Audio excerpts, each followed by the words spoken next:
สบายดีพี่น้องมัดจะผูทุกคนนะจ้าเบิ่งพี่น้องฝนตกแต่เศร้าๆเลยพี่น้องเลยอ้นตื่นมาแต่พร้อมเบาเต้เนาะพี่น้องเนาะว่าสิลงตลาดเอาสมมาขายพี่น้องเลยเพราะว่ามีอันหนกแล้วสั่งเนาะสั่งสมมา30 ห่อแล้วสั่งเลยเอาสมก็เลยเราโทรมายกเลิกว่าฝนตกบ่ได้ไปหับเอาสมมาเด้อเราว่าก็เลยบ่ได้ไปพี่น้อง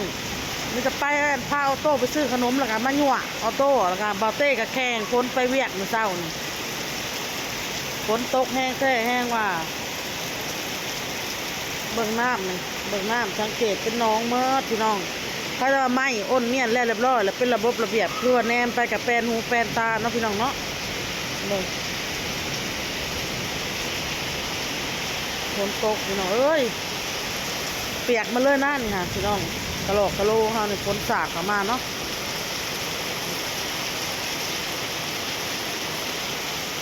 เปียกมาเลยพี่น้องเลยติบเข่าเฮากระตากฝนอยู่อ้นจักเมื่อวานนี่พี่น้องเลยลืมคู่เข่าป้าเสือเจ้าบอลเลยไปเก็บขึ้นไหมฮะแล่นป้าติบเข่ามาเลยฮันจะขึ้นเอาพาดไปขึ้นบัดนี้เอาติบเข่ามาติบเข่าค่ะติบเข่าฮะ เอาสบายดีนะลูกติบเข่ามันตากฝนนะคะมันจะเกิดเฮ็ด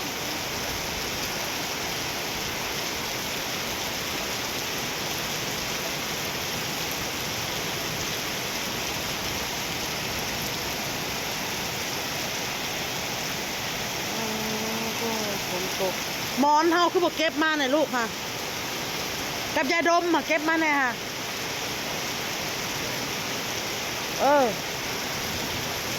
เปียกมากวานอ้นเมียนห้องเลยหมอนฟาดแทนประตูบางแย่มแล้วมันตกพี่น้อง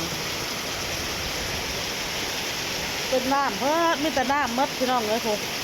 ถูกจะเป็นน้องถูกพี่น้องเลยเดี๋ยวอ้นจะไปถ่ายล้างบ้านให้เบิ่งอยู่ข้างเรือนก็เป็นน้ำเลยนะฝนตกแห้งแท้แห้งว่าแห้งอะไรล้อเมื่อคืนนี่บาเต้ไปกันไปดำพะเถาวันไปกันไอ้กันหน้าเมื่อคืนเนี่ยได้เขียด2-3 โตมาพี่น้องเลยน้องโตเราก็เล่น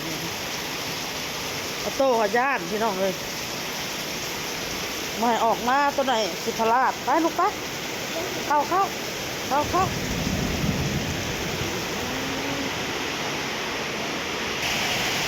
สามเดือนน้อง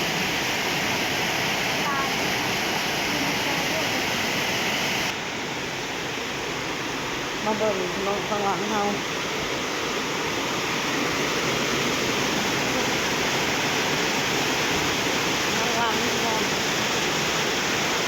น้ำที่ท่วม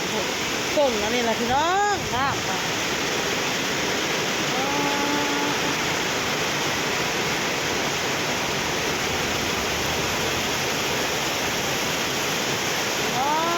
น้ำท่วมมาแล้วน้ำท่วมมาแล้วก็ทำไมห้าวน้ำท่วมเมื่อพี่น้องกกไม้กกตอกก็คือสีสดชื่นพี่น้องเลยฝนตกแหละ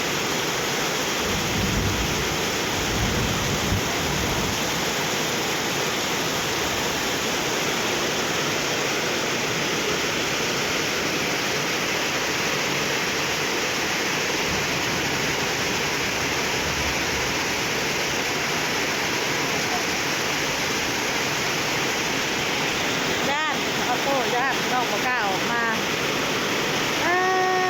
ญาติตกแห้งน้ำท่วมพี่น้องเลยเปียกหน้าแข็งแล้วพี่น้องเอ้ยน้ำบอลลงไปยืนดูฮะลูกลงไปยืนมันรู้เพียงไหนเพียงหน้าแข็งเพียงหน้าแข็งนะโอเค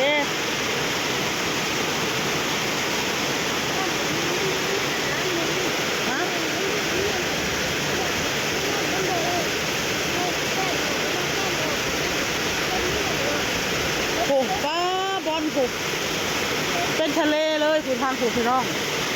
ภาคหัวเขาไปนะน้องมันเขาไปขุดกับปูกับแม่จีดนะพี่น้องเลยเป็นทะเลเลย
พี่น้องกลมหัวหยุ่งหัวยองบัดนี้คนก็พาลูกพาเต้าอาบน้ำแล้วเรียบร้อยพี่น้องล้างถ้วยแข่งคนพี่น้องเลยอาบน้ำแล้วเรียบร้อยลูกเต้าก็แล้วน้องบอลก็แล้วออโต้ก็แล้วก็อาบน้ำแล้วเรียบร้อยพี่น้องมีแต่ตอนแรงจะว่ากันใหม่พี่น้องคลิปนี้ก็ลาไปก่อนพี่น้องฝนตกยังบ่หยุดบ่หย่อนเลยยังตกอยู่ข้างนอกพี่น้องยังบ่ได้เศร้าเลยนะพี่น้องยังตกอยู่จังยามแต่สิเศร้าแล้วพี่น้องเนาะยันมัดมือมัดคืนอยู่ในมือนี่มาเตะว่าแรงผมจะแข่งคนมาถึงไปหากันกบกันพี่น้องน้ำไหลน้ำมันก็ใสเลยโอเคพี่น้องลาไปก่อนนะจ้าคลิปนี้ก็สบายดีพี่น้องบ๊ายบาย